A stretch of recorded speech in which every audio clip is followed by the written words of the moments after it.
ನಮಸ್ತೆ ಕರ್ನಾಟಕ. ಇವತ್ತಿನ ಕ್ಲಾಸ್ ಬಂದ್ಬಿಟ್ಟು ಬೇಸಿಕ್ ಆಫ್ ಸ್ಟಾಕ್ ಮಾರ್ಕೆಟ್. ನಾನು ಆಲ್ರೆಡಿ ಇಲ್ಲಿ PPT ಮಾಡಿ ಇಟ್ಕೊಂಡಿದ್ದೆ. Basic stock market. Basic stock market ಅಂದ್ರೆ why stock market? Stock market ನಮಗೆ ಯಾಕೆ ಬೇಕು? ಮೊದಲನೇ ಕ್ವಶನ್. ಸೊ ಯಾಕಂದ್ರೆ ನಮಗೆ ವೆಲ್ತ್ ಕ್ರಿಯೇಷನ್ ಮಾಡಿ ಹಾಗೂ ಶಾರ್ಟ್ ಟೈಮ್ನಲ್ಲಿ ಪ್ರಾಫಿಟ್ ಮಾಡ್ಕೊಳ್ಳಿಕ್ಕೆ ನಮಗೆ ಸ್ಟಾಕ್ ಮಾರ್ಕೆಟ್ ಬೇಕಾಗುತ್ತೆ. ಆದರೆ ಕಂಪನೀಸ್ಗಳಿಗೆ ಯಾಕೆ ಬೇಕು? ಕಂಪನೀಸ್ಗಳಿಗೆ ಎಕ್ಸ್ಪೋಸ್ಡ್ ಮಾಡೋದಕ್ಕೆ, ಎಂಪ್ಲಾಯ್ಮೆಂಟ್ನ ಬಿಲ್ಡ್ ಮಾಡ್ಕೊಳ್ಳಿಕ್ಕೆ, ಅವರಲ್ಲಿರುವ ಕ್ಯಾಪಿಟಲ್ಗಳನ್ನ ರೈಸ್ ಮಾಡಿ. ಸೊ ಸ್ಟಾಕ್ ಮಾರ್ಕೆಟೇ ಇಲ್ಲ ಅಂದರೆ ಹೇಗೆ ಅವರಿಗೆ? ಸ್ಟಾಕ್ ಮಾರ್ಕೆಟ್ ಇಲ್ಲ ಅಂದ್ರೆ ಏನು ಮಾಡಬೇಕಪ್ಪ? ಎಕ್ಸಾಂಪಲ್ ಹೋಗ್ಬಿಟ್ಟು ನಾವು ಲೋನ್ ಮಾಡಬೇಕಾಗುತ್ತೆ, ಲೋನಿಗೆ ಇಂಟ್ರೆಸ್ಟ್ ಕಟ್ಟಬೇಕಾಗುತ್ತೆ, ಇಲ್ಲ ಅಂದರೆ ಪಾರ್ಟ್ನರ್ಶಿಪ್ ತಗೋಬೇಕಾಗ್ತದೆ. ಯಾರ ಹತ್ರ ಪಾರ್ಟ್ನರ್ಶಿಪ್ ಮಾಡ್ಕೊಂಡು ಅವರಿಗೆ ಪ್ರಾಫಿಟ್ ಮಾಡುವಂಥದ್ದು ಆಗಿರ್ತದೆ. ಬಟ್ ಆ ಥರ ಮಾಡಿದಾಗ ಅವ್ರಿಗೆ ಏನಾಗುತ್ತೆ ಅಂದರೆ ಅವ್ರ ಕಂಪನಿಗಳು ಗ್ರೋತ್ ಆಗುವುದಿಲ್ಲ. ಅರ್ಥ ಆಯ್ತಾ? ಕಂಪನಿ ಗ್ರೋತ್ ಆಗುದಿಲ್ಲ. ಅವ್ರು ಪ್ರಾಫಿಟ್ ಶೇರ್ ಮಾಡ್ತಾ ಹೋದ್ರೆ ಕಂಪನಿ ಯಾವಾಗ ಗ್ರೋತ್ ಆಗುದು? ಸೊ ಕಂಪನಿ ಗ್ರೋತ್ ಆಗುದಿಲ್ಲ. ಸೊ ನಾವೆಲ್ಲರೂ ಎಕ್ಸಾಂಪಲ್, ಓಕೆ ನಾವು ಸ್ಟಾಕ್ ಮಾರ್ಕೆಟ್ ಬಿಟ್ಟು FD ಮಾಡ್ತೀವಿ ಅಂದ್ರೆ ನಮ್ಗೆ ಎಷ್ಟು ಪರ್ಸೆಂಟ್ ಸಿಗುತ್ತೆ? FD ನಲ್ಲಿ ನಮ್ಗೆ ಎಕ್ಸಾಂಪಲ್ 6% ಕೊಡ್ತಾರೆ.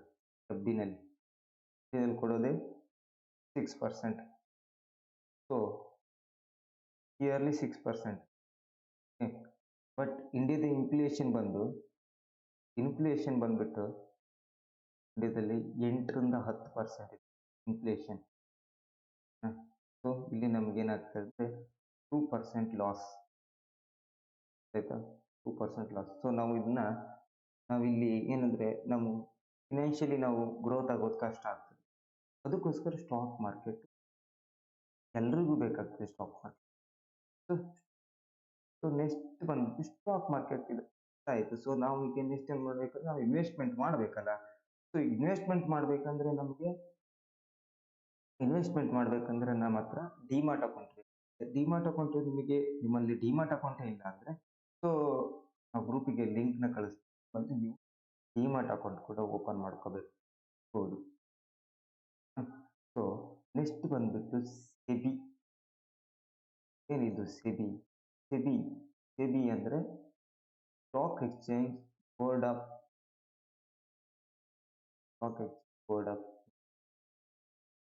ಸೆಬಿ ಅಂಡರ್ ನಲ್ಲಿ 2 ಎಕ್ಸ್ಚೇಂಜ್ಗಳು ಬರ್ತದೆ. ಅದರಲ್ಲಿ ಒಂದು ಬಂದ್ಬಿಟ್ಟು ನ್ಯಾಷನಲ್ ಸ್ಟಾಕ್ ಎಕ್ಸ್ಚೇಂಜ್, ಸೆಕೆಂಡ್ ಬಂದ್ಬಿಟ್ಟು Bombay stock exchange BSE.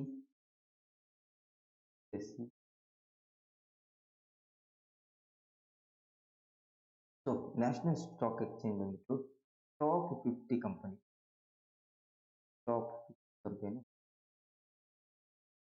National stock exchange.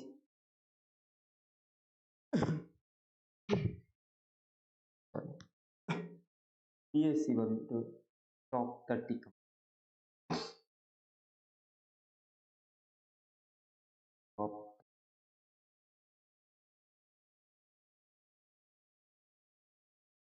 So ಇಲ್ಲಿ ಏನಾಗುತ್ತಂದ್ರೆ ಸೆಬಿ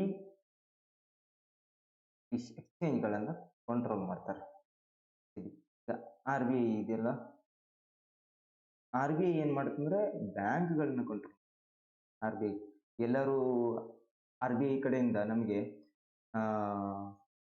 ರಿಪೋ ರೇಟ್ ಎಲ್ಲರೂ ಹೈಕ್ ಆಯ್ತು ಅನ್ಕೊಳ್ಳಿ. ಎಕ್ಸಾಂಪಲ್ ರಿಪೋ ರೇಟ್ ಹೈಕ್ ಆಯ್ತು ಅಂದ್ರೆ ಇದು ಏನಾಗುತ್ತಂದ್ರೆ ಮಾರ್ಕೆಟಿಗೆ ಗುಡ್ ನ್ಯೂಸ್ ಅಲ್ಲ. ಸೊ ಮಾರ್ಕೆಟಿಗೆ ಬ್ಯಾಡ್ ನ್ಯೂಸ್ ಆಗುತ್ತೆ.